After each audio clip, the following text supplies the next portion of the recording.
Good evening, gentlemen. Hello, Howdy. hello. Howdy. Unfortunately, today's the first day in about 5 days without football, so Feels things like a have been bad better, countdown. but 2 days to go. 2 days to go. Yeah, I've got to figure out when does Max. Oh, when does Maction Tuesday start? That's what I need to know. I feel like they I throw think so that's much way at you. late in the season. It's not that. Oh my God, it is November. Why did I think it was Yeah. October? We get spoiled too, having it 4 days in a row. 5 days, I guess. When does Yeah. Football Tuesday start? Is that also November 4th? Dude, that's crazy. For whatever reason, I thought Maction started. So, boys, we're in it for the long haul here. Start planning your date nights for Tuesday. Fill up that calendar. That actually, it's funny you say that. That used to be date night, and that was quickly pushed away for the podcast. But dude, I'm obviously not a baseball guy Priorities. either. I know, Evan, you're probably the only baseball guy on the show, but like after 5 straight days of football, the last thing I want to do is lose money on a baseball game I have no interest in. I agree until like late October. So right now, like you're not going to catch me watching a Red Sox game really right now. Like it might be on as I'm doing other things, but I can't just sit there and watch it. I'm going to get angry. Like I'm betting.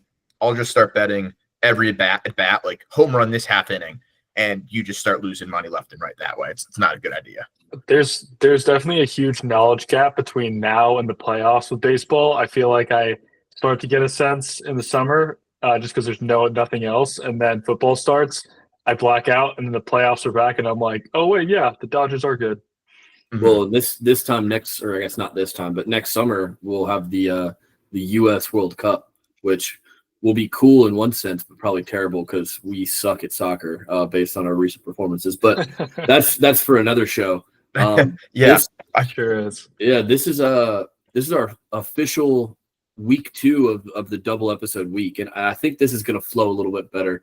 So last week, as y'all know, we did a college show and an NFL show. Obviously, the NFL hadn't kicked off yet. To make things make a little bit more sense, and from a timing perspective, obviously, we're going to try to do only a review show of week 1. So college, I guess week 2 in college football, week 1 in NFL. So our first show of the week is just going to be reviewing.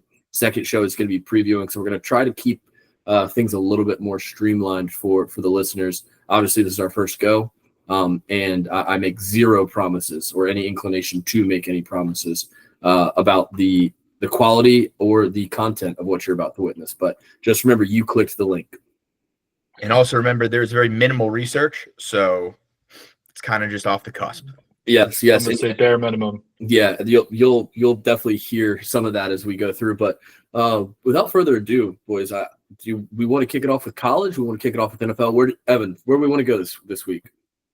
Let's go college. Okay. Just top of mind. I want to kind of get that out of the way, especially with the NFL takes.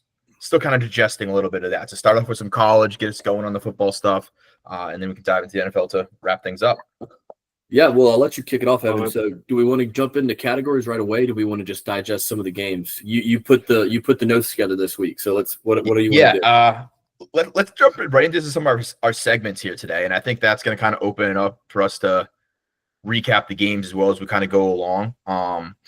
But so just kind of give everyone a little bit of a background. I think we're going to probably stick to these segments relatively throughout the course of the year. But we kind of came up with 4 good segments. The first one being just a player that we really like their performance this week. And we're trying to pick a player that's, maybe not a little bit off the beaten path currently, someone that's a riser we think is going to go up some draft boards and definitely just really impressed us. So that's kind of where we want to kick things off. Now, the other one is kind of what are you doing moments of the week, whether that's a player or a team, just something that happened. You're kind of like just shaking your head. Doesn't make sense to you. Game of the week, just kind of overall, what game did you enjoy watching the most? And I'm going to say, of course, we all have a little bit of rooting interest differently, whether that's because we made bets on the game, who we have allegiances to. Take it as you will. It's a personal opinion there. And then your just biggest takeaway from the week. Like, what did you leave the week saying, hey, I'm excited about this, want to do later? But with that being said, Charlie, let's kick it over to you. Do you have a player that, really rose for you this week? Yeah, I do. And I was on the other end of it this week, but I'm gonna do Diego Pavia from Vanderbilt. I feel like he really proved himself this week. I mean, there was week one where he blew up the stat line, and I think they played like College of Charleston or something like that. So it wasn't really saying much, but going into Lane Stadium, poor first half, but then comes out the second half just absolutely lighting it up. I feel like obviously he's going into a big test down in Williams-Brice this Saturday, but I still think if he can get past the Gamecocks, it's going to be a long season of success for him. I feel like they're scheming up plays really nicely for him. Yeah, that game was so weird because I kind of towed the line there. I had Vanderbilt plus 1.5 in one parlay. I had Virginia Tech plus 9 in a teaser. Obviously, Virginia Tech that it looked like I might find a nice middle there during the game, and Virginia Tech just stayed in the locker room after half. I don't know what happened, but what was it? Something like 24 unanswered points, something like that. I mean, 300 yards in the second half alone. Listen, Vanderbilt. Vanderbilt, we're so conditioned, especially in the SEC, to be like, oh, it's just Vanderbilt. I am nervous. We'll get to the Gamecock talk later on in the show, probably actually on the next show when we preview the upcoming week. But Pavia makes me he's like 205 pounds of just anger. He's like Scatabo. He's basically Scatabo but Italian. But Scatabo might just be when Italian. just when you think he's going to throw, he scrambles for 15 yards. Just when you think they're going to do a draw, he bombs it for 30 yards. He's better. He's a lot better than I thought he was. Yeah, Virginia Tech looked wholly uninterested in that second half. What you got, Owen? Mm-hmm.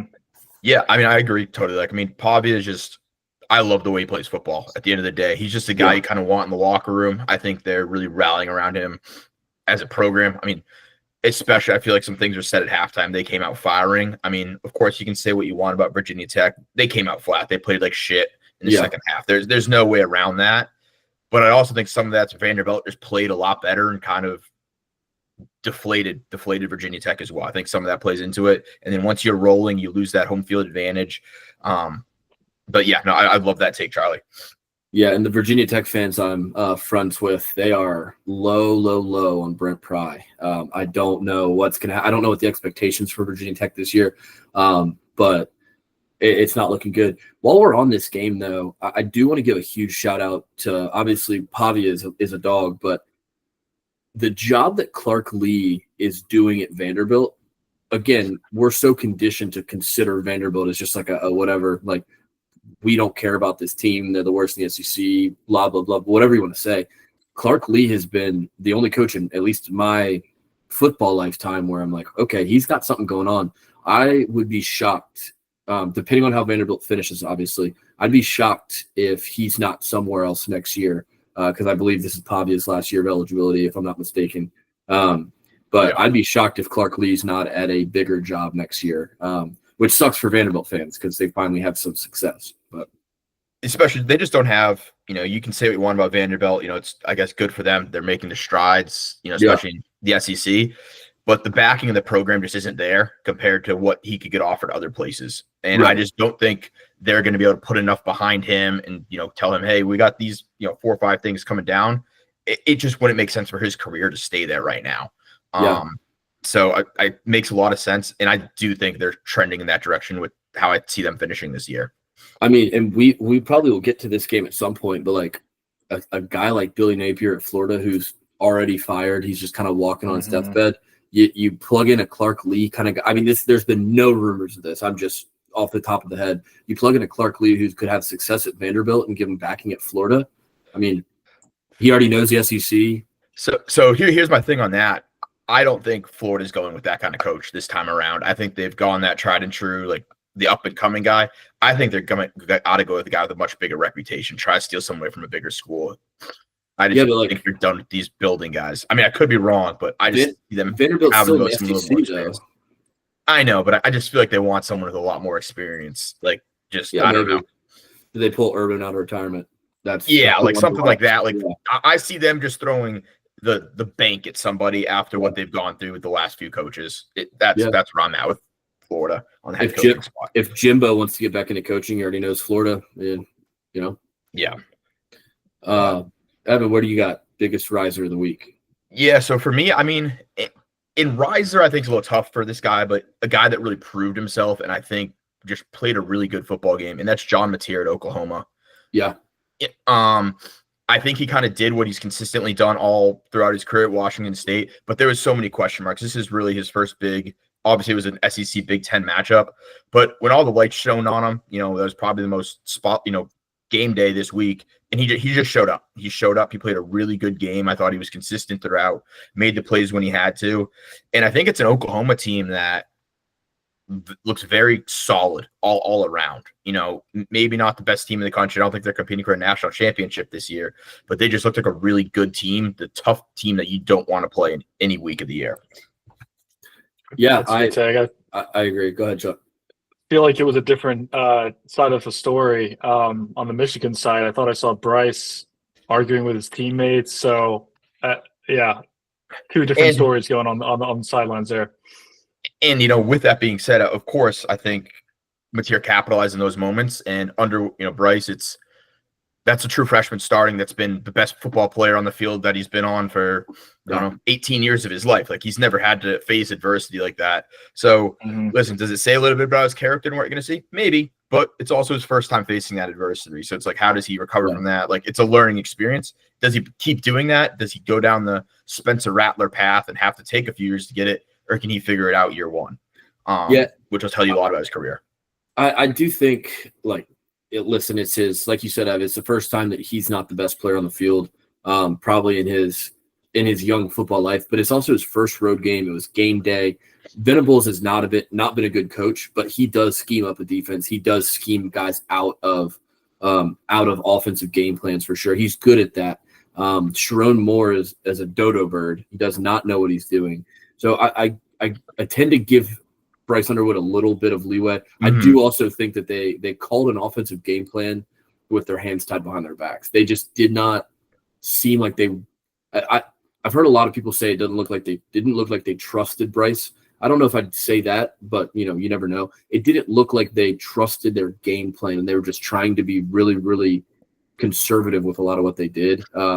Again, I think Venables can scheme up a defense, whether he's a good coach or not. So I think this is a tough test for Bryce on the road, game day, first true road game. But I'm not ready to say he's not going to be, an absolute monster later down the road. Oklahoma's going to be good this year. I don't know that I think Oklahoma's going to be good this year. I don't think Michigan or Oklahoma are good teams, if I'm honest. I think Mateer's a great quarterback. I think he's proved that he's a great college quarterback. I don't know that I think either of those teams are very good. I think maybe just going into Oklahoma. Yeah. I agree. Like I said, I don't think Oklahoma's a national championship team. I don't think they're competing for anything. No. But I think they end the year probably 20 to 25. That's where I'm projecting. Yeah, I can see that. And I don't know where Michigan. I think Michigan's probably outside that top 25. I thought where they were ranked preseason was a little rich. Yeah. So how about you, Boone? Transitioning over, who rose for you this week? So I have two, and I couldn't decide between the two. The way I took this was these two players. If the season ended today, I think both of them would have to be in New York, and neither of them were on the Heisman list preseason. I'm going to be a homer for the first one, but Bakari Swain is, the record for punt returns in a season is 5. I think it's Ryan Switzer, the UNC, the white guy from UNC a couple years ago. He's already got 3. Granted, 2 of them are obviously against South Carolina State. We'll get into that game later. I can't believe he picked up that second one. But again, Bakari Swain is a player that we've seen players in the NFL that have only had NFL careers because they're good at returning. Think like a Devin Hester, a Dante Hall, people like that. Dante Hall might have had a little bit more to his game, but Bakari Swain for me, it could very reasonably get to a point this season where people just stop punting to us completely.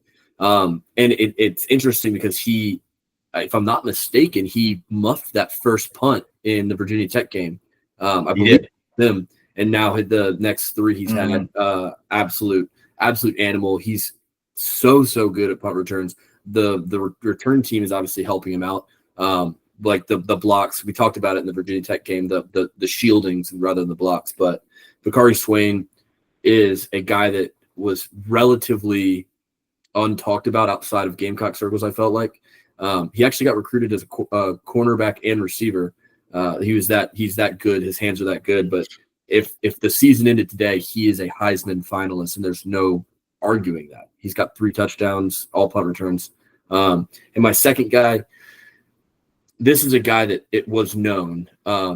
And I think the reason I have him as my biggest riser, the player that I was just most enjoyed watching, is because I wanted him on the Gamecocks so bad, and I think that he would be such a big addition to the offense, and that's Justice Haynes. Same game. Justice Haynes through 2 games, 284 yards, 284 yards and 4 touchdowns. He looks like an absolute animal. He's quickly burst onto the scenes as I think the best running back in the country right now from a performance perspective. I think that there's obviously I'm still super high on the kid from Penn State whose name's escaping me right now. Is it Jordan something, right? Pennington? No. The guy on Penn State, the running back. Why can't I remember? Sorry, Notre Dame. My bad. Oh, Jeremiah Love. Love. I had Jordan Love. I had Jordan Love on my brain. I was like, that's not right. But Justice Haynes has just been an absolute animal. And I think part of it is I just wanted him on the Gamecocks so bad. But yeah, those 2 guys right now, if the season ended, I think they'd both be in New York. Yeah, I mean, I agree with both takes. I mean, we'll get into Bakari Swain. I don't want to talk about it too much right now, but yeah. 2 weeks in a row, he basically saved me from having a full blown meltdown. Yeah, there's a lot of people. And Justice Haynes, yeah, he was the guy I wanted all offseason. But I know me and you talked about it at you were the one who put me onto it first. He is if you for those of you that haven't seen his high school highlights, I'm not going to quite put them up there with like the Bijan Robinson level, but they're not far off. Yeah, like his high school highlights are just absolutely absurd. Guy that went to Alabama for I believe just a year. He's a young guy, doesn't have a lot of mileage on the legs. Like, and maybe it's because I was selfish and I didn't want to think about him. I was so pissed he didn't go to the Gamecocks. I just kind of forgot about him until Saturday. I do think if Underwood stays at LSU, we do get him.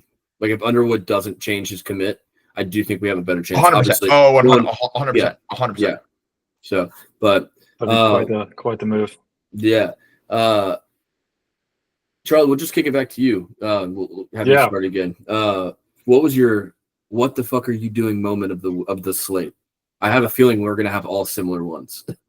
Yeah, well, it's funny that Evan, you wanted to talk about Bakari Swain a little bit later because I also had Bakari Swain in this one, but not in the way you might have thought. It's what the fuck are you doing punting to Bakari Swain? I mean, the guy is just he's almost good for like 100% now. So, I mean, I feel like you just got to go for it at this point instead of punting for him. So that was my moment. Yeah, and what about you? The second one, it even looked like it got blocked. We'll talk Gamecocks later, but because I want to dive into that game fully. Evan, what do you have? How about you, Boone? What do you got? I mean, it's the most obvious one. It's the dickhead on Florida who spit on the guy from USF. I mean, listen, I knew one of us was going to say it, so we had to. I get that you are a college kid. I remember being a college kid too. I wasn't going to college for free. I wasn't playing in front of however many thousand people. Go to Ben Hill Griffin or whatever the swamp. You just when you are playing that badly and the other team is playing that well from a matchup standpoint, like you guys should have killed them. To do something so stupid that ultimately costs the game. Granted, there's other pieces that happened, but like in a weekend that was dominated by people spitting at each other, I just. Like, what are you doing, dude? Like, what is going through or what's happening on campus this week? Like, when people see that guy. I mean, granted, he's a monster, so you're not going to say anything to him. But, like... Definitely not going to spit on him. No, because he'll spit back. There's also, as far as Spitgate goes, some impressive gloogies. Like, some big boys that were transferred from human to human. But, yeah, dude, you just a terrible loss. You got your coach fired. You got knocked out of the top 25. You should never have been there in the first place, but just what a dumbass. Yeah. So, I mean, that's what I had too. And just to kind of further add on that, I mean, obviously, my just what the fuck moment or kind of what the fuck thing is really just Billy Napier coaching. Yeah. It's just overall his coaching. It seems like his players are so incompetent. And I think that's direct relation like of Billy Napier himself. Like just watching that game, like it'd be simple things of like a missed pass coverage, like just missed assignments. I'm like, is anyone paying attention in meetings? Like, what is going on? It just seems like a team that's in complete disarray. I've never been a Billy Napier guy. I never wanted him at South Carolina when they had those rumors initially. And he's just proving it time and time again. And at this point, he has to get fired immediately. You're going to lose DJ Lagway. And because DJ Lagway hasn't looked great either. Listen, it's, I get what's happening, but I think you have to get rid of Billy Napier and move on so you can get something going on, help DJ Lagway pay that, because I'm still very high on DJ Lagway. But overall, just the Florida team, Florida coaching, just what are you guys doing? Well, and he was going to get fired last year, and then Lagway started playing well. Lagway's a Napier guy. Like Lagway came to Florida for Napier, if my limited research tells me. But I'm looking at his buyout. It looks like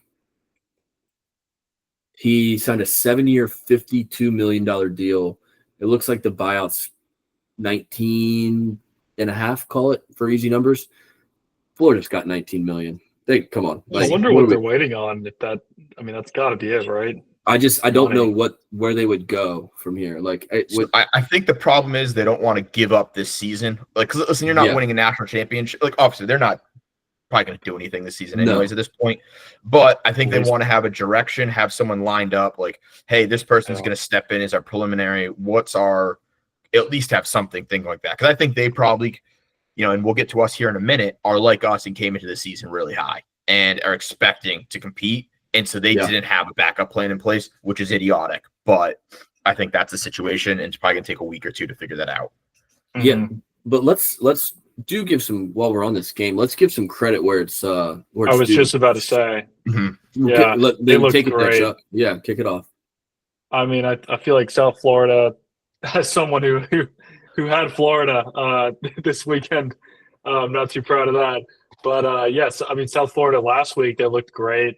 What's his face at quarterback is just Byron running over everyone. Yeah. And so while Florida may not be as good as we thought they were, I mean USF is right there. I think they got ranked right. They're into the top 25, something like 17 18. Or something like that. Yeah, 18. Yeah. So they're going to be, I think, fun to watch, and I hope I'm not on the bad side of them this year. Yeah, if 2 more bets and I'm buying me a Bulls shirt, because I'm 3-0 on South Florida. 3-0 on South Florida bets so far, because I had the spread and the money line against Boise State. I had the spread in this game. God, I wish I'd have tapped the money line. But yeah, if I get the 5-0 on the Bulls, I might be acquiring me some merch, because they're a fun watch, man. Who's got a better resume than them right now? Who has a better resume? No one. I could make an argument for Ohio State, but I mean, they beat the number 25 team, and then they beat the number 13 team. Yeah, from a resume perspective, and there's I mean, they have a stranglehold on that G5 spot right now, because JMU is leading the whole time against Louisville until, I guess, halfway through the third quarter, when they started making that comeback. I appreciate them still covering, which is super cool of the Dukes. Hey, but while we're kind of on talking about some good games here, Boone, what do you have for your game of the week? Oh man, I have 2 here as well. But I'll stick to the first one, because I'm assuming somebody will talk about the other one, since I think we were all watching it.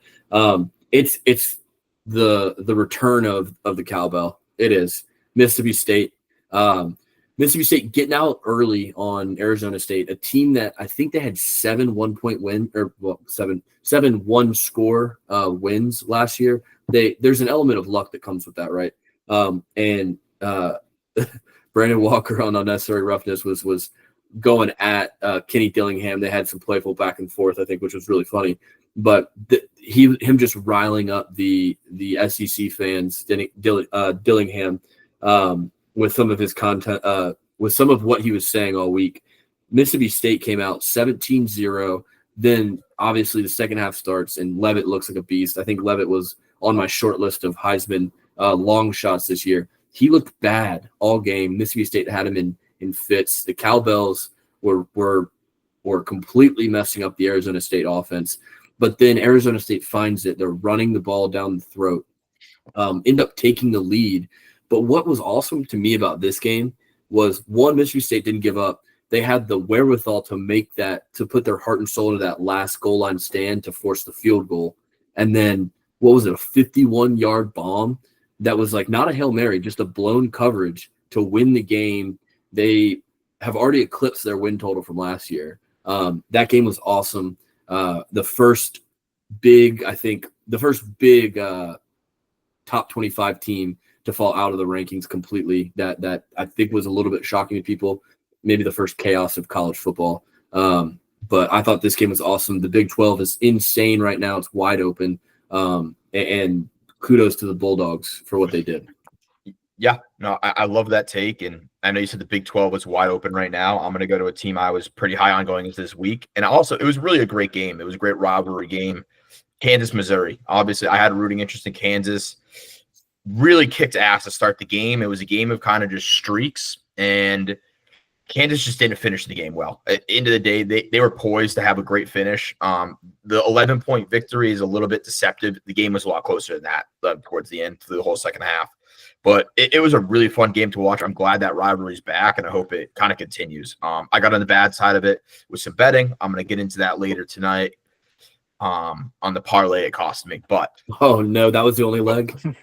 But Oh, yeah, God. so Looking so good for so long. yeah, so but overall that was just a really fun game to watch. And sometimes I have a little bit of rooting interest in Kansas, but overall I'm just a football fan when it comes to that game, and it was just a phenomenal game just throughout. Yeah, the border war was one of those unfair victims of conference realignment. I mean, I think Missouri's been in the SEC, since like 2012, 2013, something like that. So the last border war game they played was 2011. And the last game, I think it was like the stat of the last game that was played in Lawrence was 2007, because they played the last couple in Arrowhead. This is just one of those rivalries that kicks ass, especially if you are just into the college football lore. Like, these schools hate each other, absolutely hate each other. And one other thing, I have to give credit where credit's due. I mean, I hate Missouri. I hate him as just a South Carolina fan and being a Kansas fan. What that student did is one of the funniest things I've ever seen in my life. Wearing the fuck you Kansas shirt with a prosthetic leg, runs up to do the kick and just kicks it at the Kansas players is hysterical. Yeah. If you're butthurt about that, fuck you. You're a loser. Grow up. Yeah. That's awesome. That's what a good rivalry is about. Good, harmless fun. Like, no one's getting injured.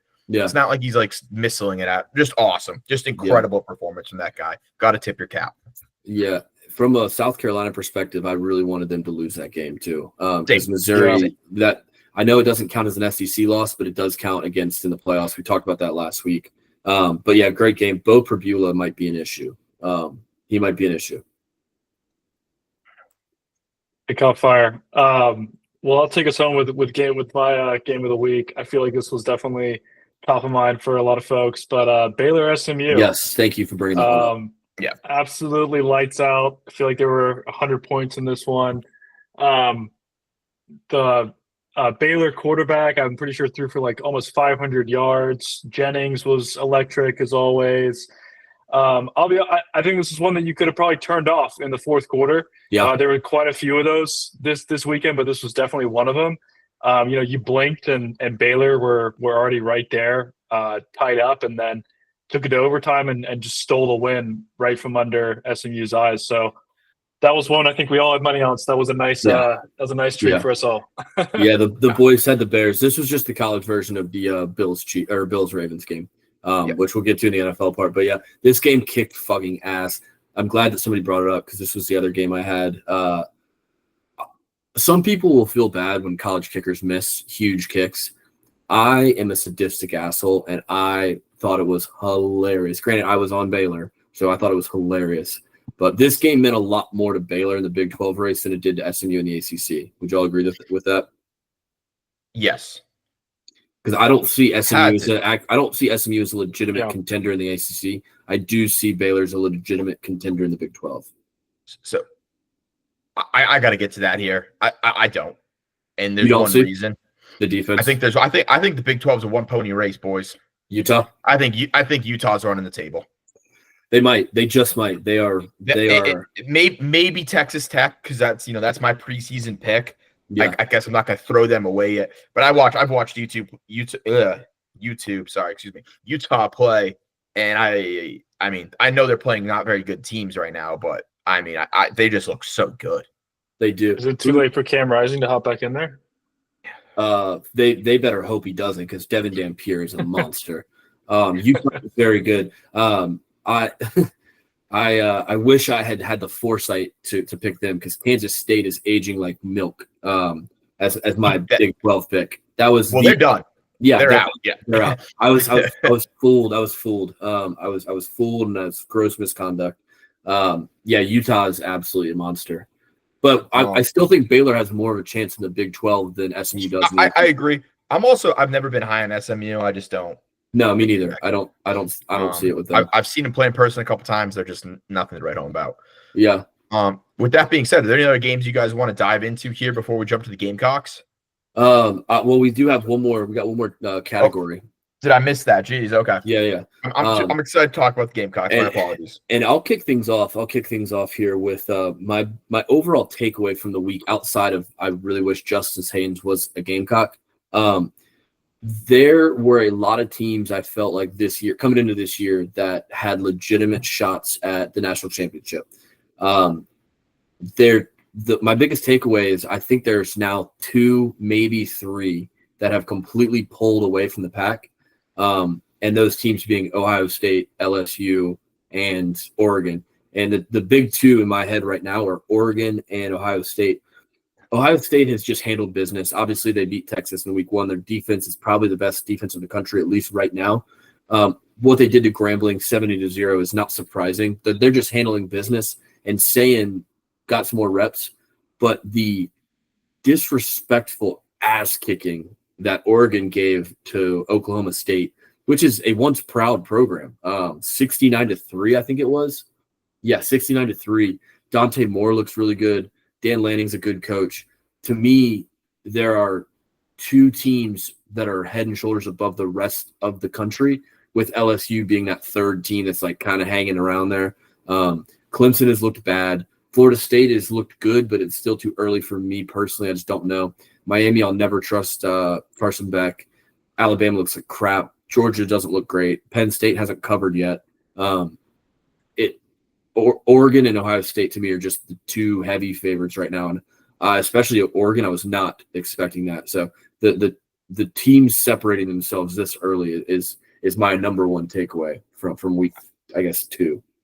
I got kind of build off that here a little bit. Similar kind of concept, but a little bit different. And I know I say this every year. I got to stop buying into offseason stories. Like, that's just my overall takeaway. The amount of bullshit I got fed this offseason, that just through 2 games, they're like, oh, this team's going to be super good. That guy's going to be super good. And it's just so far off. Like, I just need to start doing my best to stay away from the mainstream media offseason and have my own opinions coming into things, and then challenge that instead of just being like, okay, now I'm going to form an opinion based off this information. Because through 2 weeks, I've just seen so much bullshit I heard in the offseason, and it's just not into fruition. It's like, things about Texas, all the things about Ohio State isn't going to be that good. It's going to be a rebuilding year a little bit. It's just not true. I mean, and I'll get into a little bit here with South Carolina again, and I just need to. I know I'm not gonna. I'm throwing bullshit at the board right now, but I'm hoping I'm gonna make a conservative effort next year to be a little less bought into offseason storylines. Yeah, that's fair. Well, Evan, that was going to be similar to mine. It's just how, as someone who hasn't really followed college football preseason as closely in prior years, was just how wrong the rankings are from there to now, and just seeing like how fast things change. But I think another takeaway I had is also just the continuation of NIL and how that's affecting the game. I feel like there's Boone, I totally hear you on like kind of the top teams separating themselves, but at the same time, I feel like it's any given Saturday. Like, I look at even next week's matchups, and I feel like there's still some upsets on the board. So Oh yeah, that's college football. I know it is, but yeah, that's been kind of my takeaway. It's just like NIL, and it feels like there's a star on like almost every team now. Yeah. yeah. And go ahead, Ed. I think they got to change something with NIL. It's either listen, you can be guaranteed X amount of money for 1 year. I think Greg Olson might have said this. Someone said it, so I'm taking it for someone. I like the idea, but it's like either you get to transfer once, or like once you accept an X amount of money from one school, you got to stay there for a certain money. There's got to be some form of like contract. You can't go to 4 different schools in 4 years. Like that. Yeah. That has to change without some type of penalty. Without some type of penalty, that has to change. Yeah, I think if I were the commissioner today, the two changes I would make, as far as NIL goes, every deal has to be signed as a 2-year contract. Now, if a player wants to transfer after 1 year, that's fine. The new school has to buy that player out of the contract, just like any other buyout would be. The second rule, you get 1 free transfer. After that first free transfer, unless it's like something like a Penn State, the coaches were touching boys in the locker room. Like, unless it's that, then you have to do the old sit out a year. You get 1. Look, I get it. You're an 18-year-old making a decision for the next whatever years. You get 1 free transfer. That's it. It's gotten a little chaotic, but I do have 5 games I do want to still talk about in college football before we get to the Gamecocks, just because I thought they were either important games or what have you. Duke, Illinois. Did y'all watch that game? Yeah. Bits and pieces, yeah. I talked with my dad a little bit just to hear, and the scoreline was a little bit pulled away at the end. I Yeah, feel like. it didn't represent the full game. Illinois is a good team. They got a good defense. There was just some bad turnovers in that game. I think Duke is going to be fine still. I think Duke is going to have a big bounce back this week at Tulane. Darian Mensah returning, but there was just some like no field plays, not feeling pressure in the pocket on a couple of those fumbles, and just like not the greatest showing for a team that had some good hype. I know a lot of bettors were on Duke. Did y'all see anything differently? I thought Luke Altmaier looked really good. He did. Just in ball placement and just like situational plays. He stood out to me, and I feel like that's also the reason they kind of pulled away. He just like settled into the game and just throwing darts. That's the other thing. The only thing I would say is I just felt like Illinois, just as a team, just rolled with the punches really well throughout that game. Yeah. Like, they just kind of stayed pretty even keel throughout the game, where there was moments where Duke was clearly outplaying them, but there's like, we're good. Yeah. So I think that's credit to them as a team, from that standpoint. Yeah, I do still think watch out for the Blue Devils. Obviously, I'm super biased, but I think they're going to go into Tulane, and Mensah is going to have a big game in what could be a reverse revenge game. I think Tulane's going to have him circled. I think he's circling right back. The next one, the Cyhawk. I really thought Iowa State was about to pull away big time, and credit to Iowa for hanging in there. But I am done watching Iowa offensive football. I'm over it, completely over it. You're a little late on that train. Could have told you that a couple of years ago, but yeah, but just I wanna love football, but man, they make it tough. It's exhausting. It was a close game. I feel like it is, and I don't think Iowa State. I think I'm paraphrasing the stat. I don't think Iowa State had won the Cyhawk at home in like 10 years. I know I'm making that up, but I heard some ridiculous number. They hadn't won that at home in forever. Charlie, I want to ask you this one because I know you had a financial interest in this game. The Syracuse Orange with a big comeback. Oh my goodness! Yeah, I mean, a big comeback that I didn't even really see. To be completely honest with you, the second half, I flicked to some other games, but the way they were starting the first half, it just looked like every time they got in the red zone, something happened. So I had a feeling they were, going to stick around. They were definitely getting the ball and, down the field. But second half, yeah, I feel like I blinked my eyes and they were right back in it. all up until the very end, where they tried to blow it. So, yeah, for those of us who had the orange, we escaped that one. that was close. Yeah, it seemed like a lot of people had that. I stayed away because of the performance they had against Tennessee and just the quarterback's complete disregard for protecting the football. But it seemed like I bought in. Yeah, I thought they played okay versus Tennessee, honestly. Yeah, I didn't know any. I still don't know anything about UConn. I know Ev, that's up in your neck of the woods. I don't know anything about their football team. I rule one of UConn: don't ever fucking trust UConn. Stick to basketball with UConn, dude. I agree. Bet it, like looking at a bet slip with UConn football money line just feels nasty. Two other quick ones: NC State versus UVA. I think we were on opposite sides there. I believe I jumped off the Wolfpack train hard and fast after their complete disregard for my financial situation last week, and I bought in on UVA. So similar to USF, I'm now 0 for 2 on the Wolfpack games. Ev, I know you were a big winner on that.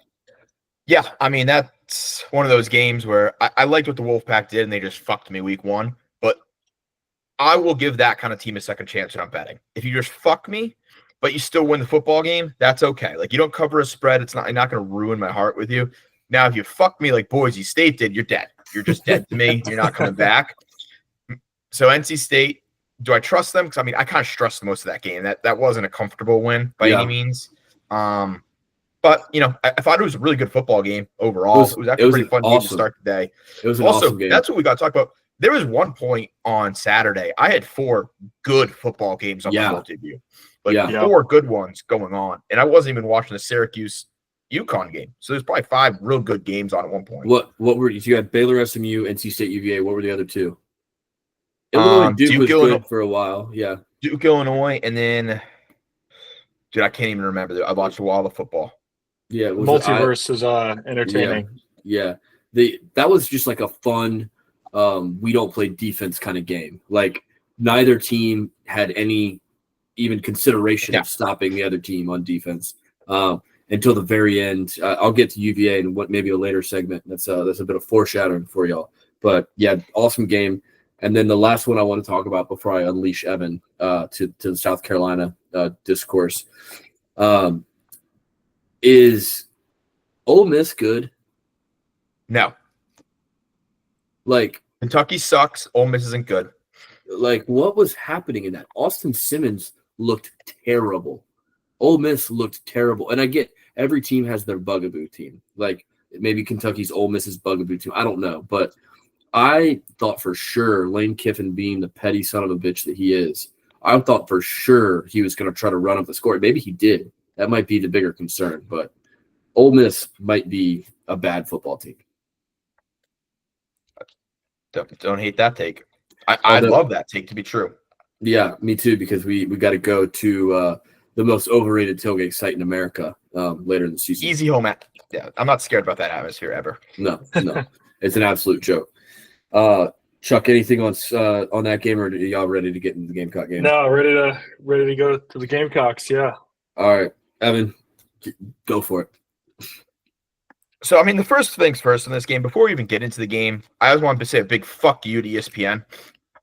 I'm sick of ESPN. I'm just over them. To not give me any sort of update on when that game is going to start. And listen, this is a little bit on me for sitting at home by myself all day getting really drunk.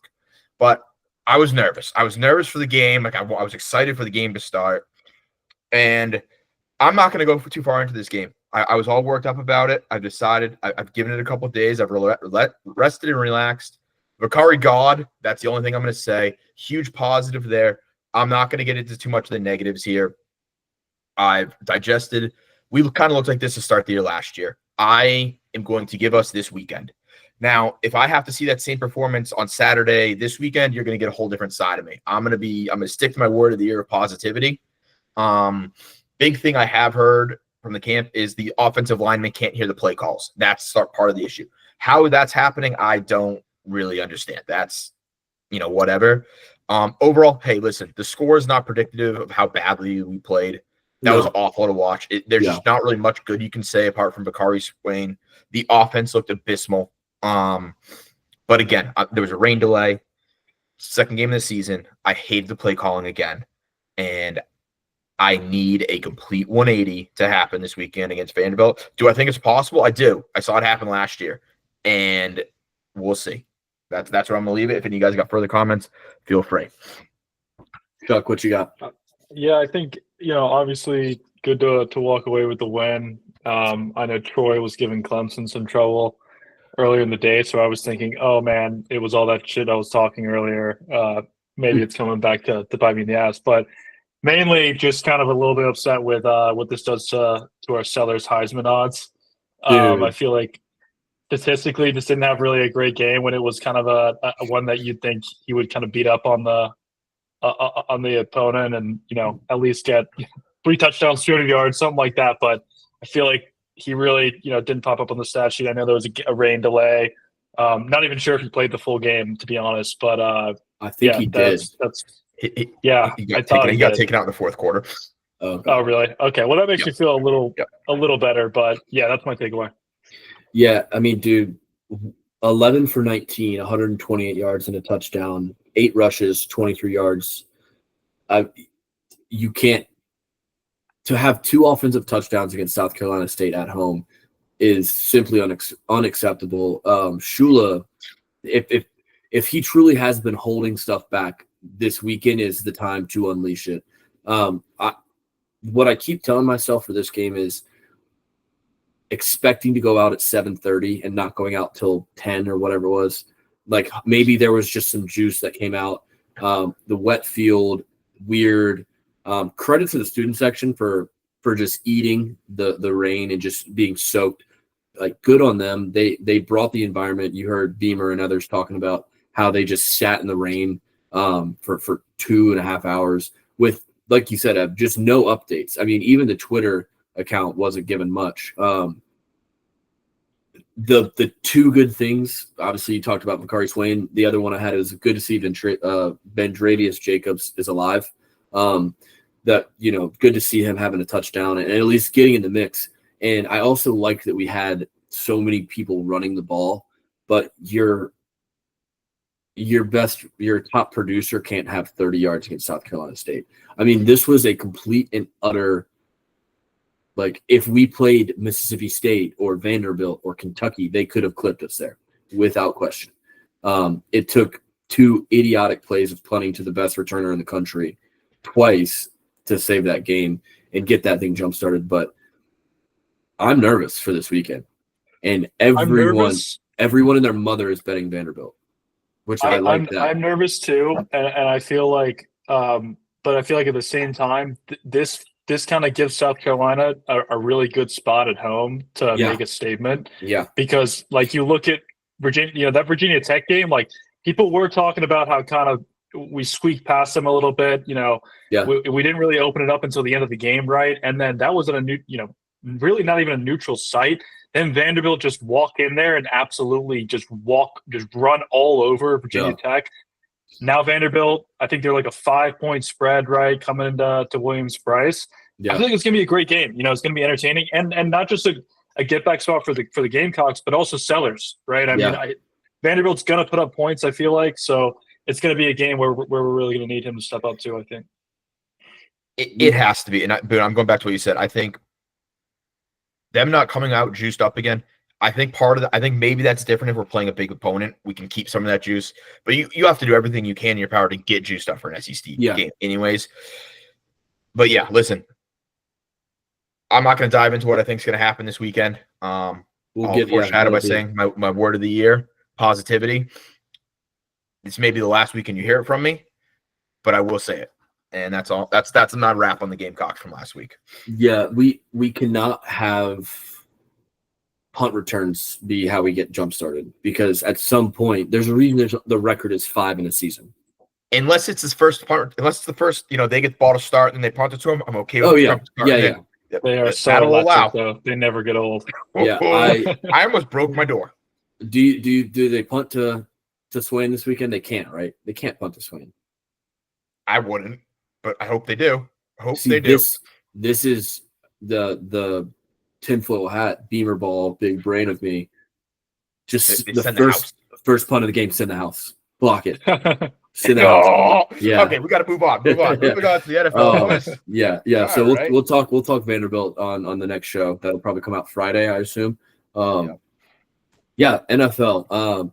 So similar to what Evan mentioned for college, we're going to try to keep some categories to go through the games. Obviously, it's a ton of football, and we're trying to be conscious of how long we keep y'all.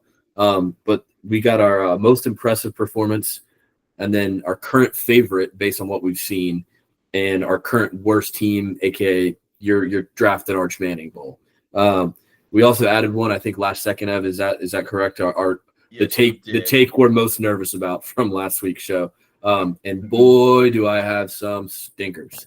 So yeah, we'll jump in the categories and we'll touch on any of the other games. Obviously a much smaller slate, so we can get to a little bit more. But Chuck, I'll kick it to you to start. Who's your most impressive performance? Oh, most impressive performance. Well, I feel like there were obviously a few of them. Having watched the full slate, I felt myself still just coming back to that Chargers performance versus the Chiefs. Obviously we saw. I won't even name the teams because I'll let you guys get to them. But the Chargers were just lights out. I felt like all this talk the past 5 years about Herbert's a top 5 quarterback. No, he's not. He's a top 10 quarterback. No, he's not. I thought he looked better versus the Chiefs that night than I've ever seen him.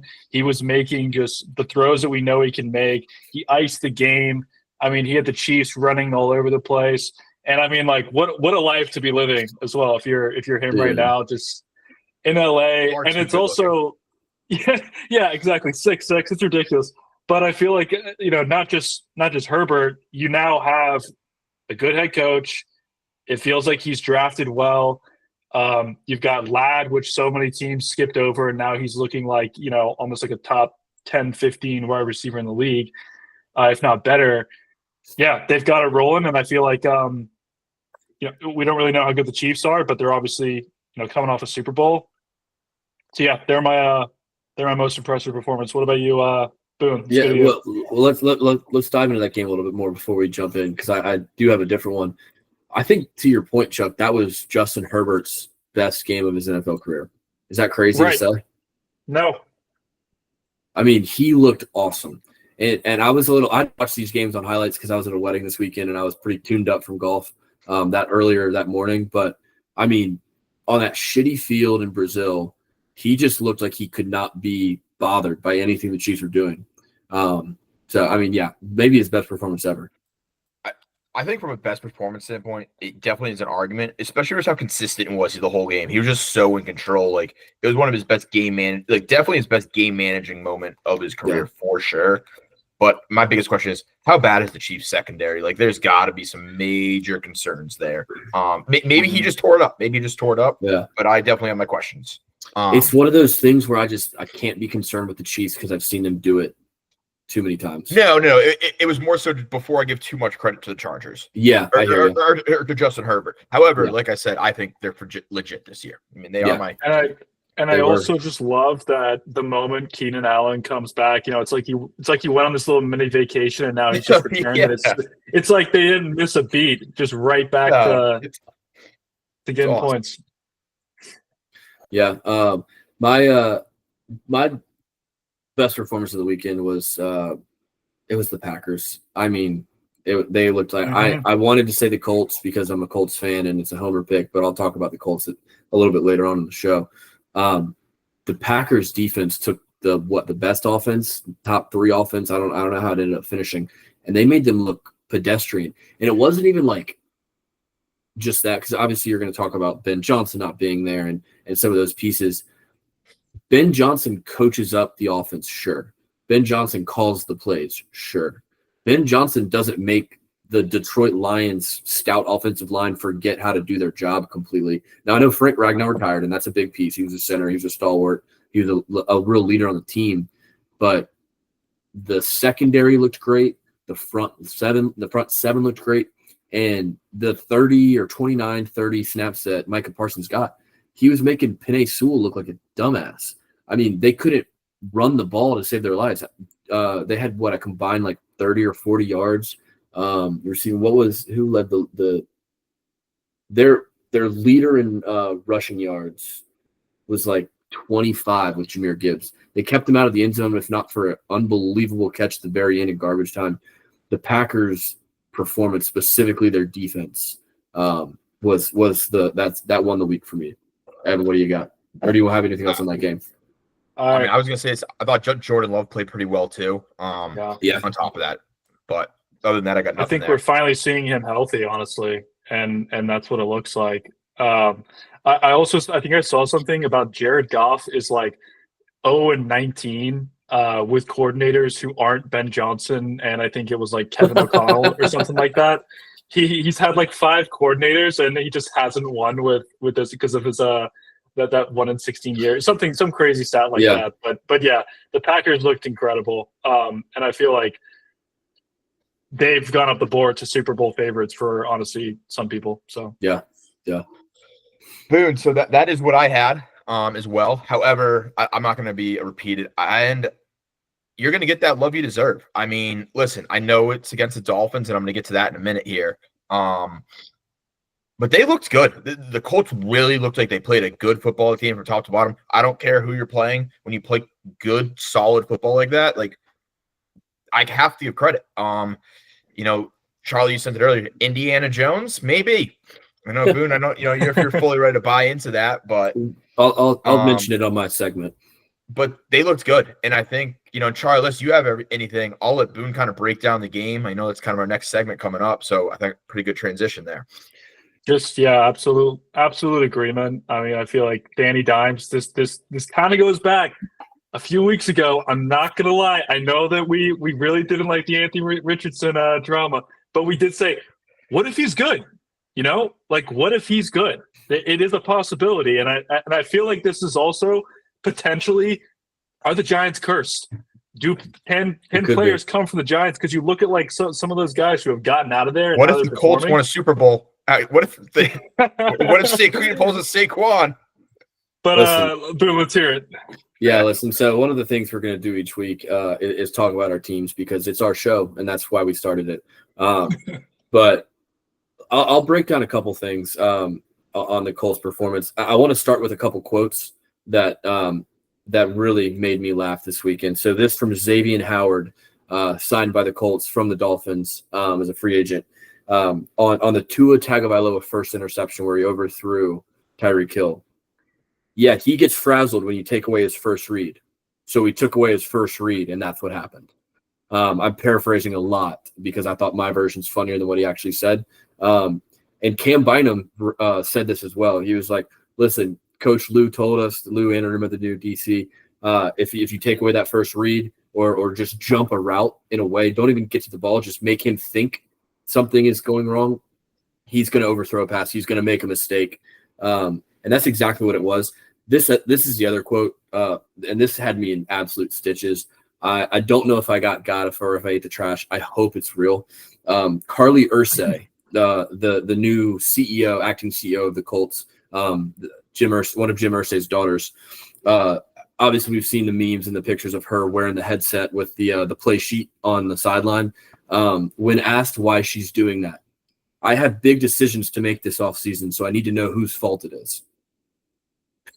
She's listening to all the play calls and has a play sheet in front of her, so she can know whose fault it is if things don't go well. I hope that's a real quote. I did zero research to back it up, but listen, let's talk about it.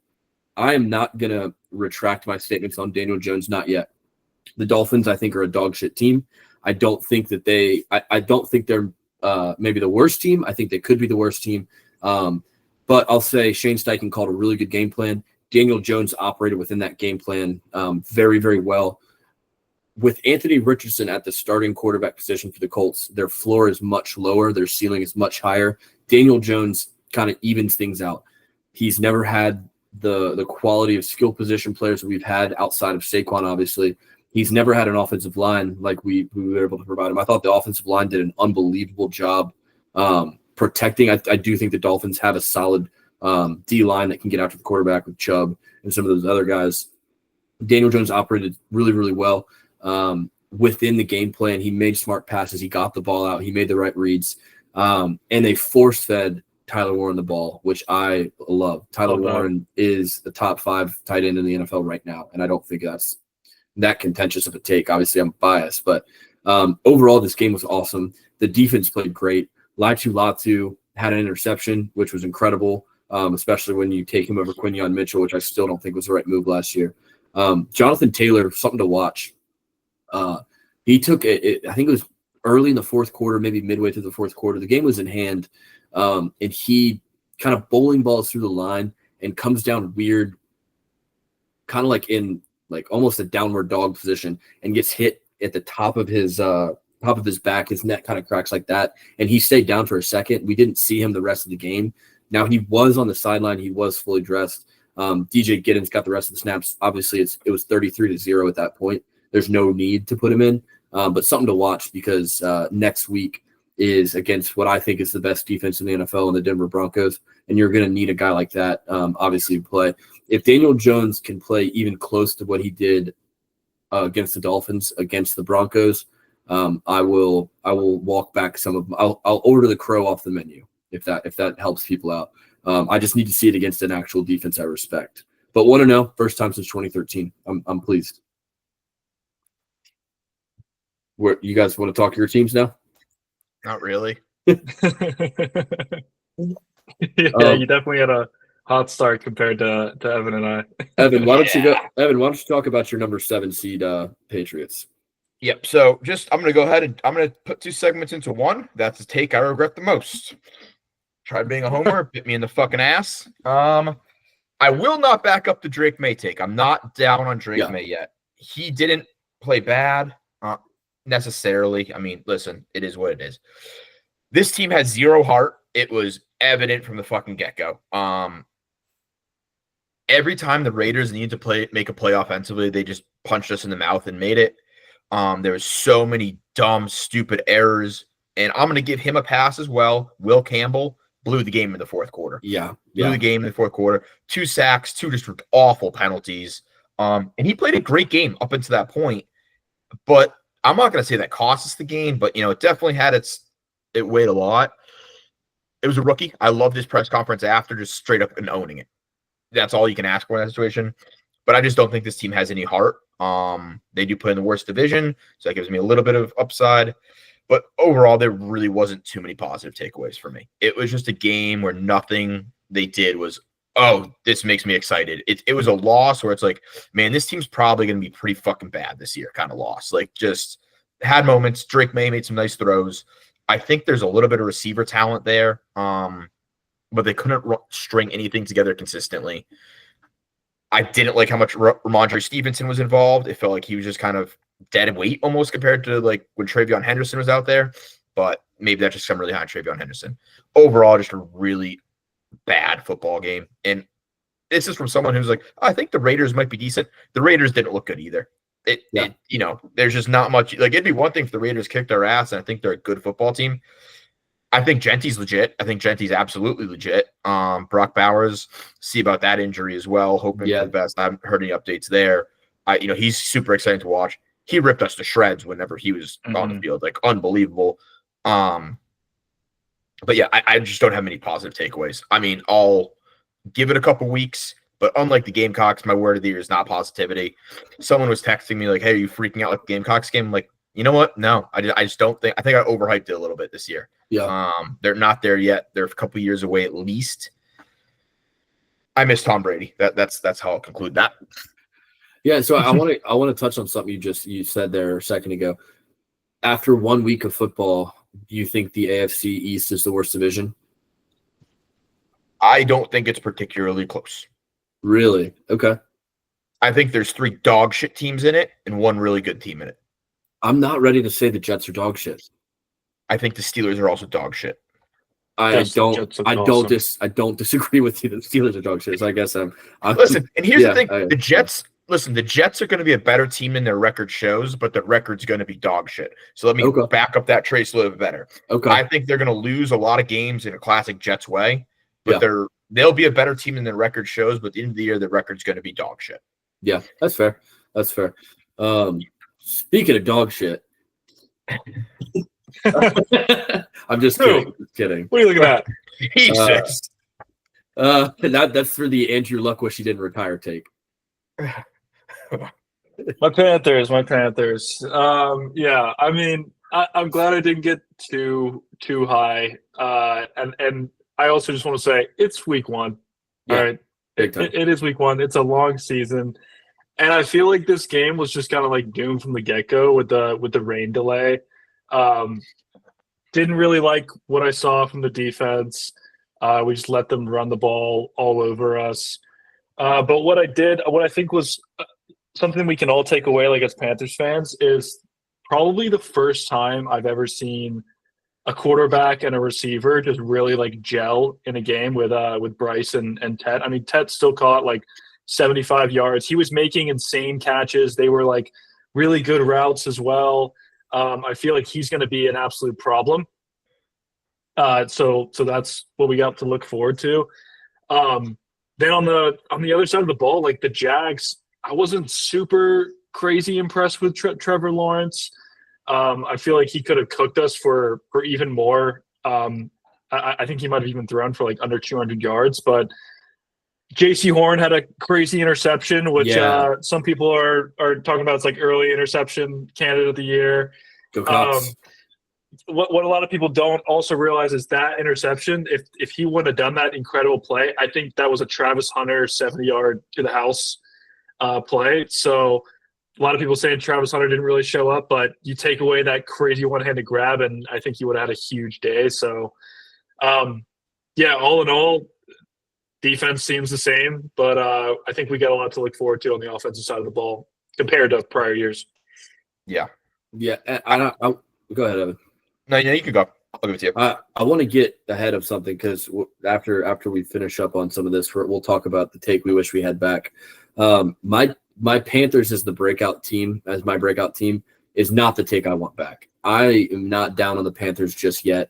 What I am down on is the offensive play calling, because in what fucking world do you only run the ball 16 times with Chuba after you just give him that big contract? In what fucking world does Bryce Young need to throw 35 times? It just didn't seem like they had a game plan they were ready to stick to.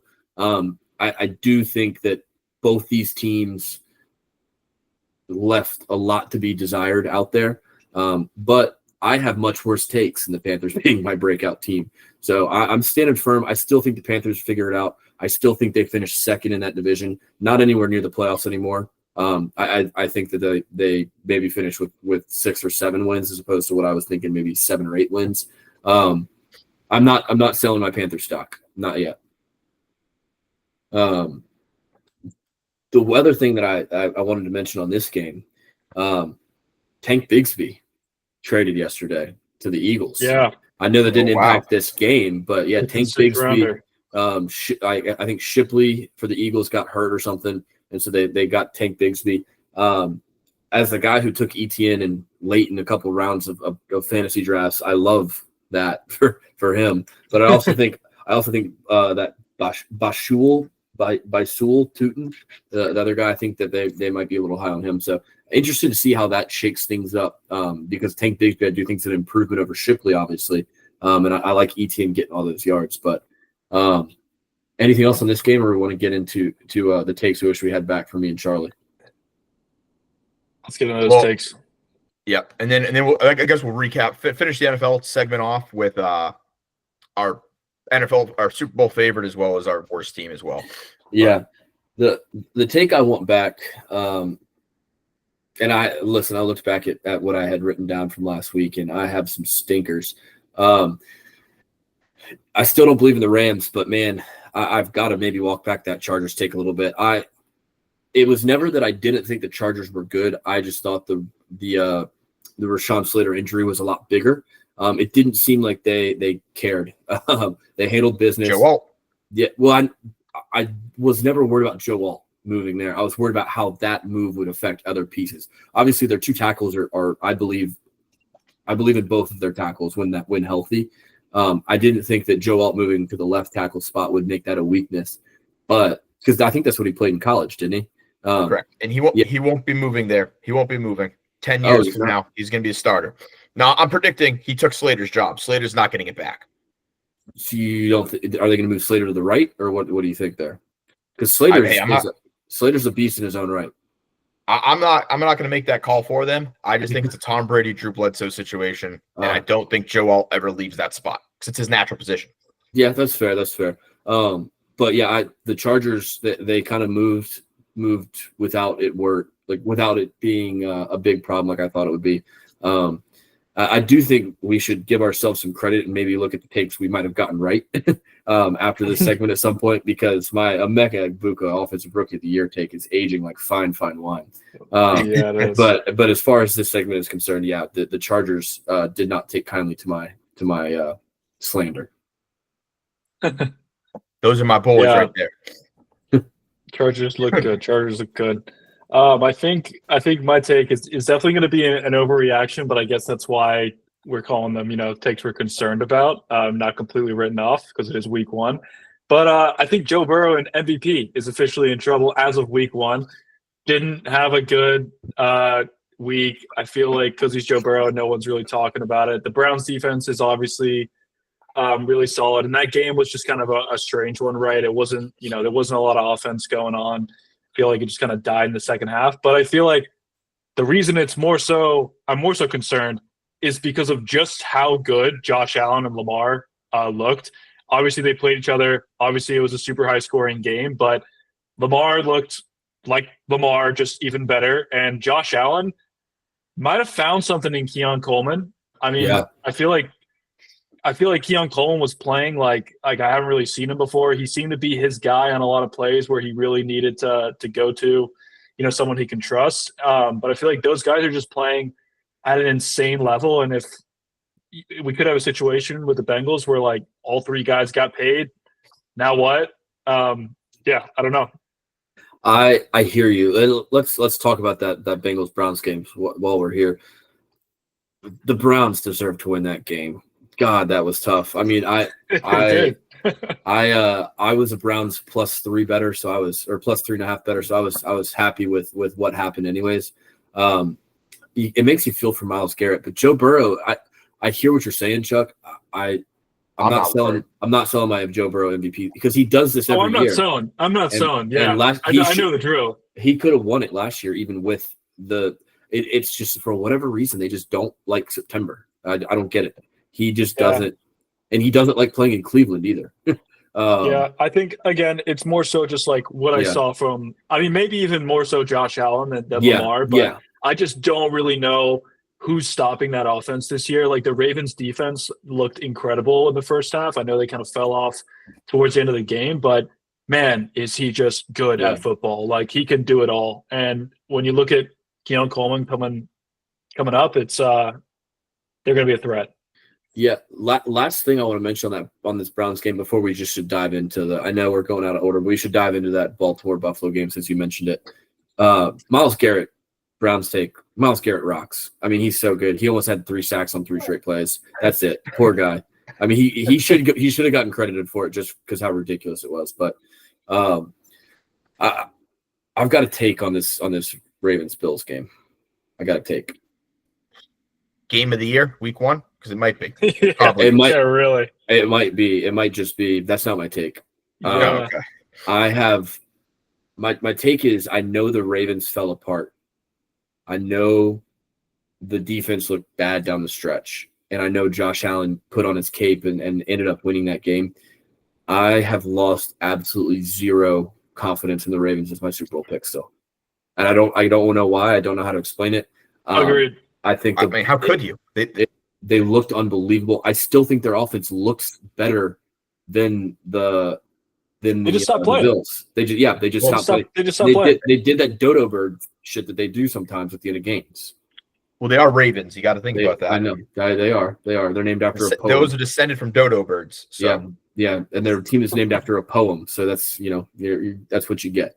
And how about Harbaugh? Something like the most fourth quarter losses out of any coach since 1991 or something like that. He just can't finish. The defense was bad. That's John Harbaugh right there. The defense was bad down the stretch. the Ravens are the most built to get 2 yards team outside of maybe the Eagles. Like, you have an absolute monster at running back. How do you not go for that 4th and 2 to end the game? You have to do that. If you're this risk it guy like he's been in the past, how do you not go for that 4th and 2? Wonder what the analytics are saying on that one. Fuck the analytics, bro. That's a field. Yeah, That's a field. analytics are retarded. I'm done with analytics. Make a call. I heard a crazy stat. I think it was on Pardon My Take, either last Friday or to yesterday. Derrick Henry has played in the NFL for 9 seasons. He is 500 yards shy of eclipsing his high school rushing yards. What in the world kind of stat is that? Absolutely ridiculous. Dude, like 4 years of high school football, and he's not gotten there in 9 years in the NFL with 4 to 5 more games per season. Yeah, I also saw someone bring up the fact that Zeke and Derrick Henry are I think Zeke might even be younger than Derrick Henry. Yeah. And it just makes you think, like, what, Zeke might have been done at like 25, 26. Makes you realize, like, how good at sustaining his body Derrick Henry is. Yeah, and like they were showing during the broadcast, they were showing his off-season workouts, like absolutely unstoppable. We want to kick it over to Charlie. Who do you have now to finish out our segments for the NFL? Who's your current favorite after 1 week of football? Current favorite stays with the Ravens, like you said. I mean, they should have won that game. The defense looked great when they were playing. And I feel like the offense couldn't really be stopped until they started to get in their head about, okay, we just need to run this clock out. I feel like if they would have just kept playing the way they were, I mean, obviously game script made them go off of that. But, yeah, going to stick with the Ravens. But, man, it's just good to have football back. Yeah, yeah, no doubt. Ev, what do you got? I'm gonna stick with the Bills. I mean, kind of similar reason you guys did. I don't have any reason not to. I mean, Josh Allen put on a Superman cape. Do I want that to happen every week? Absolutely not. But I can't change it. I like it a lot. So I'm also gonna stick with my Bills. And I'll round things out. I'm still super confident in the Ravens as my Super Bowl pick. That said, it's the Packers. The Packers are the Super Bowl favorite in my eyes right now. They absolutely dominated the number 1 overall seed last year in every way, shape, and form, and they added maybe the best defensive player in the NFL. I think that if Jordan Love can stay healthy, that's the team to beat. Evan, who's in the Arch Manning sweepstakes? Well, there's one answer. Listen. Yeah, my Patriots looked bad. The Dolphins maybe. I don't know what's going on in Miami, but that Mike McDaniel should be fired. That experiment has to be over. The Dolphins look incompetent. Tua should be on the bench. I'm not sure what he's doing. Yeah. You read some quote about him earlier. I don't think he's too concussed. He's not the same player anymore. It's over. Just move on. Try again. Yeah. Get the Lenore Sellers sweepstakes, who I'm still on for the number 1 overall pick. But yeah, that's my pick. What about you, Chuck? I wholeheartedly agree, which is why I feel like it's going to be interesting. I didn't know the Colts had Broncos next week, but it's going to be interesting to really see like how bad were the Dolphins. But yeah, I mean, for all the same reasons Evan just mentioned, but I think people have just figured them out. And, people know how to attack Tua. He doesn't really feel like a threat to me anymore. He almost feels like he was better like 3 years ago. And then I feel like if you are going to kind of tear it up and redo the whole thing, which I feel like they're kind of at that point, if it maybe 2-3 more weeks, now's the time, because you could still get really great value. I feel like for Tyreek, he could go to another team also and really like put up incredible numbers, I think. So if you're going to trade pieces, I feel like now's the time to do it instead of just kind of hanging on to this experiment, like Evan called it. Yeah, I think everything y'all said is spot on. I'm sticking with the Saints though. I wish I had more faith in our boy the Rat Man. When it comes to the two teams, I think the Colts are probably a little bit better than the Cardinals. I think the Cardinals are also not very good. but the Saints just have a lot less to me. Olave's eggs are scrambled like an IHOP every other time I'm watching him play. Alvin Kamara is going to have that mystery ghost injury at some point, I feel like. And their defense is old. Whereas, like, the Dolphins have some young defense. Like, I'm basically saying I think Bradley Chubb saves them from being the worst team in the NFL right now. But it is close. It is very, very close. But I think the Saints are, to complete the whole story, they're going to get the number one pick, take Arch, and he's going to be terrible like his dad or his grandpa. And it's going to be cursed. Yeah, hey, I'd hate to see that storyline continue, but fuck the Mannings, so I wouldn't be too mad. Specifically, Eli Payton's kind of grown on me. Before we conclude the NFL segment, kind of jump to our wrap up gambling corner to wrap things up today. I think we kind of went the whole show without talking about an NFL segment. The Cowboys-Eagles game. What a way to start the way to start the year. Yeah. Talked about guys spitting on each other. Yeah. One of the most asinine. I don't care what Dak did before to provoke him. Don't be an idiot, dude. The ref's right there. Or just punch him. Just punch him. Spitting is such a disrespectful thing. And so easy to get tossed out for. Yeah. Talk about girthy loogies. I know we talked about it for the Florida guy, but that game was awesome. CeeDee Lamb had 110 yards receiving and another 75 yards in drops. Specifically, the one before the diving attempt he could have caught for sure, but that's a tough one. The one right before that hits him in the hands. I had his prop that I needed a little bit more on, so that sucked out. Or I had a Dak prop, that's what it was. But that sucked. The Eagles secondary, I'm not worried yet, but I'm noticing. I'm putting them on notice that I am noticing them. That was atrocious. But Dak looked good, I thought, for how only having 188. Dak looked great. I thought Dak looked very good. For only having 188 yards, it felt like a lot more. That game was just a victim of a weather delay. I know y'all were over veterans that game. I feel like the people kind of forgot how good Dak and CeeDee Lamb were just like 2 years ago as well. So now that we have a healthy Dak, it's kind of why I drafted him as well. I feel like that Cowboys offense is going to be awesome because they're going to be chasing a lot of games as well. So a part of me was like, yeah, the Eagles defense doesn't look the same. It doesn't look like, I know they weren't getting as much pressure, obviously with the spitting incident, but yeah, Cowboys offense really was the story for me there. They kind of really impressed me. Yeah. That both those defenses looked not great. But Javonte Williams looked, good for him. He looked pretty solid. Not just getting 2 touchdowns, but he looked fluid on some of those runs. The Eagles, they've got some things to work on, but there's a couple other games that we could mention, but let's go ahead and just finish up the show because I think we might touch on them in some of these picks maybe. Yeah, sure. So, Boo, do you want to kind of tell them what we're going to do for the gambling corner here to wrap things out? Yeah, so we talk about it throughout the show. We all like to lose money on games with people we don't know, except for Charlie, who's the hottest better alive right now.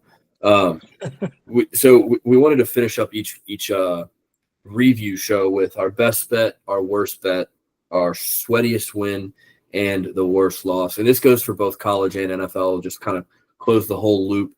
We'll obviously have some picks. We'll have our nobody asked parlay coming up in the weekends. Yes, I know, real original content, putting together parlays as a team. But Evan, let's start with the worst bet. The worst bet. Who's your worst bet of the week? So I had a few down here, and I think this one I went with my heart because I wanted them to absolutely blow them out so I could feel comfortable this week. It's Virginia Tech. I didn't want to tell people. I had a lot of money on Virginia Tech, and I bet them just because I really wanted to think South Carolina was better than they are, I guess.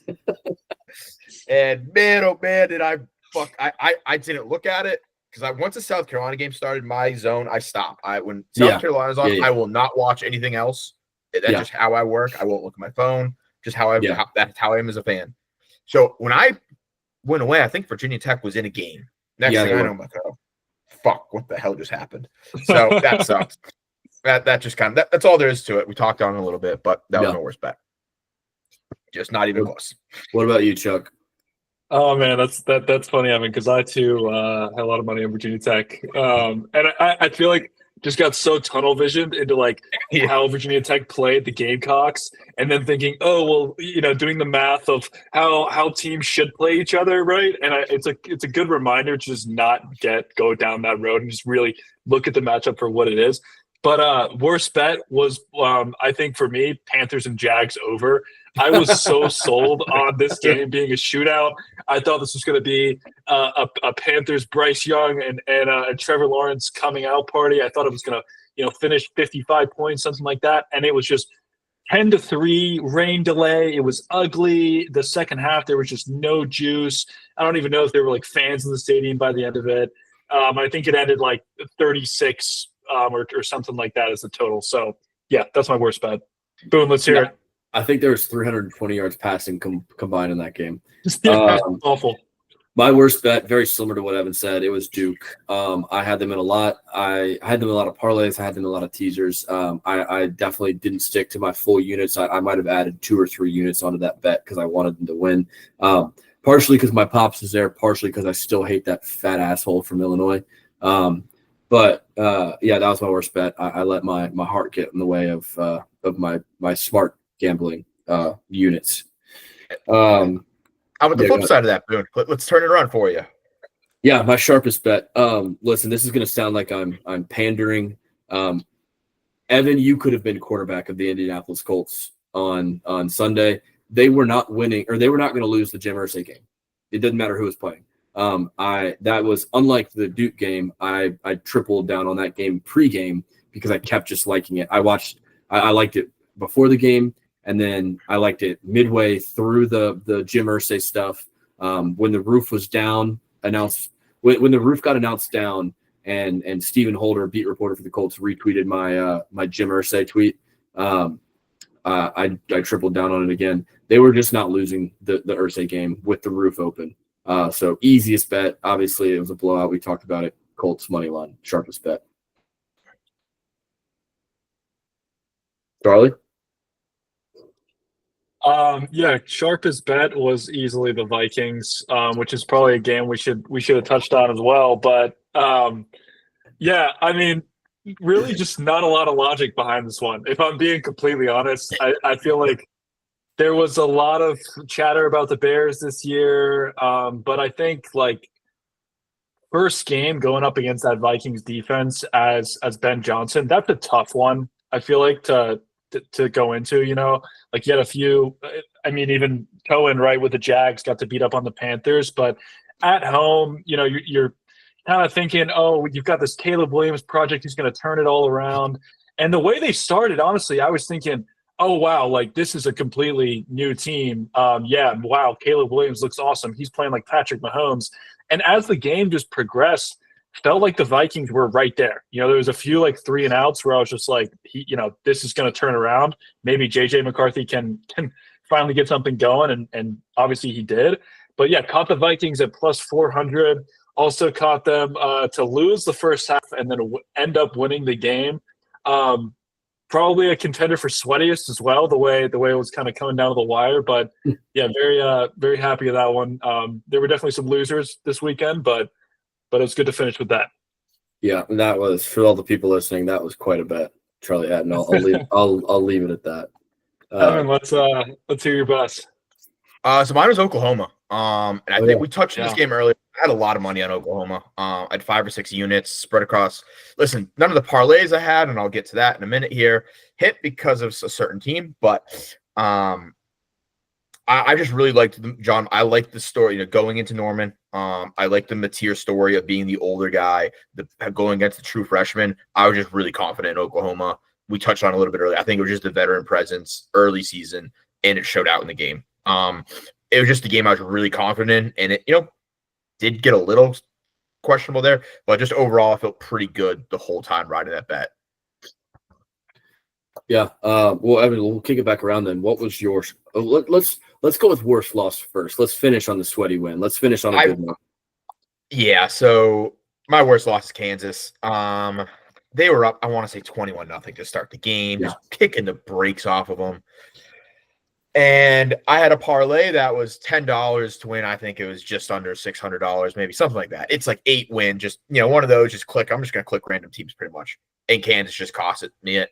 I had a lot of money on them straight up, and just it wasn't they lost on the last second field goal or anything, stupid mistakes, but they just started playing down. It was just a tough game where it's like you feel really good about it, and then I just immediately got the vibe probably mid third quarter. I'm like, I'm gonna lose this bet. Like you just know you're gonna lose before the game's over. Yeah. It was just trending that way. So but you still hold out hope because they give you hope the whole game. They can't just lose. Right. So and you can't cash out because you can't ever cash out. I don't cash out. That is a rule. Well, okay, listen, if I'm on like the only time I would ever cash out is if I picked like 6 teams to win a championship and I'm on like the last couple legs. It's tons. Those ones, that's different, but not on a Saturday. Boom, you? Yeah, I can kick it off. I can take this one. And I'm thinking Charlie might mention one of the 2 that I had written down. So like you, a team that I had in a lot of parlays that looked good all game and then really fucked it at the end. We've talked about this game a little bit. The UVA Cavaliers. I didn't realize how much they fucked me, but I had them in 3 parlays and I had them straight. That was a game where I just felt like they were better than I thought they were good. And then all of a sudden it was 31-30. They were trading scores back and forth, but it was 31-35, and it just stuck there for a minute. Then went to look back at the books and realized they were the last leg in 4 parlays. So yeah, that was brutal. That was a brutal one. And it's even worse because I didn't think they were that good to where I would have consciously put them in that many parlays. It's just once Saturday starts going, the energy's flowing, crack a beer, and it's just like, oh shit, get a little out of hand. But Virginia killed me. Yeah, Kansas, especially the Kansas one. I think that's tough. I was watching that. Didn't have anything on it, Evan, but was feeling for you. My worst beat, 100%. I think probably hundreds of thousands might join me in this weekend. But the Ravens, absolutely brutal. It was one of those beats where you felt so smart the whole game, because you just saw the Ravens just absolutely playing a dominant game. You saw the offense firing, the defense was stopping the Bills for the most part, and then you get down to like the fourth quarter, and you just think, I've seen this play before. I've seen Josh Allen do stupid shit like this before. I think there was like 5 minutes left, and when Keon Coleman caught that 4th down tipped ball, I'm just thinking, okay, well, they need a score and a field goal. Like, okay, well, it's possible. And then the 2-point conversion happens. You're thinking, okay, we got this in the bag. And yeah, I mean, I don't really need to rehash the rest, but probably the worst one I've had in quite a while. So I'm glad we started the season off with that, to be honest with you. Yes. And I think that's a good transition for my sweatiest win. Yeah, Evan was by himself on this. Charlie and I were both on the Ravens. I don't even really want. Listen, I don't even consider this a sweatiest win. I wasn't sweating it because I thought it was dead. Like, it's not even like one of those I can say. But based off of what I think you guys are gonna pick 1-2 for other sweatiest win. Want to dive into it? It was a game where I was like, I'm going to bed. I'm done. I'm gonna lose. I watched on my laptop in bed, and about 2 minutes into that, I'm like, oh, I'm going to go watch the TV. Almost made that classic mistake of switching spots when things start going good. Back in bed, back to the laptop. And it got sweaty after the 4th, after that tip for the touchdown and then the fumble. Then it became a sweaty, just fun one to ride out the last couple minutes. But I'll give it that. Pass it over to you guys. Chuck, you wanna knock out your sweatiest win? Yeah, sweatiest win was Baylor +4. One of those games where it was like hitting then losing.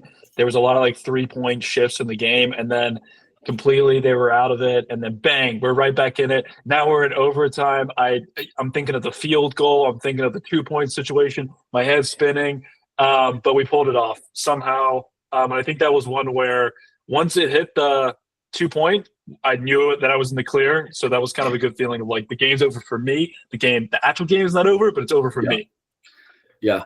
Texting through that one was a lot of fun. That was a good time. The group chat was going. similar to, or I guess the exact opposite of Virginia, I had Baylor in all those same parlays. So I had stopped watching Virginia because I was sweating the Baylor game because I had the money line in all those parlays. So I was sweating that game, and then once I realized they won, I went to go look, and Virginia had lost. And to not use the same one you had, Charlie, because Baylor was my top sweat. I'll take the Jets +3. That was awesome. I feel for the Jets. I wish that they would have won that game, but doing the quick math and seeing how that game script was going, and Boswell lining up for a 60-yard kick and just not giving a single fuck if he made it or not because the 3 was safe. What a great game. I thought the Jets were safe. Then I thought they were dead. But yeah, the +3. I'm glad I bought the half point. I guess it didn't really matter for that point, but still glad I bought it. Always like to buy it to that 3 spot. But yeah, that was a sweat. And the Jets won me money. Who would ever think that statement could be said? I know there's some games we missed in interest of time, though. I think we're running a little long here. So Evan, you want to wrap us? Yeah, no, hey, appreciate everyone stopping in. We'll have a preview out for you guys. We're gonna record that in a couple of days, get that out Friday morning, so everyone get that ready for their weekend. Yeah. Have some different segments there, and as well as our parlay for the week. I think we're gonna discuss a little bit what that's gonna consist of. But I think we'll open that up, see if it'll be, each of us pick an NFL game and a college game, or maybe just pick one total, and we'll also have our survivor pick that week as well, which we did squeak out. We did squeak out with the Broncos. How did we not talk about that as sweatiest win? I mean, that was the pod's sweatiest win. Yeah, you're so right. Big miss. At one point, I put money on the live Titans line to cover the survivor pool. I think I put $10 at +500 to cover the survivor pool. But yeah, that was quite a bet. But until next time, y'all, it's been fun. See you guys. Good stuff, boys.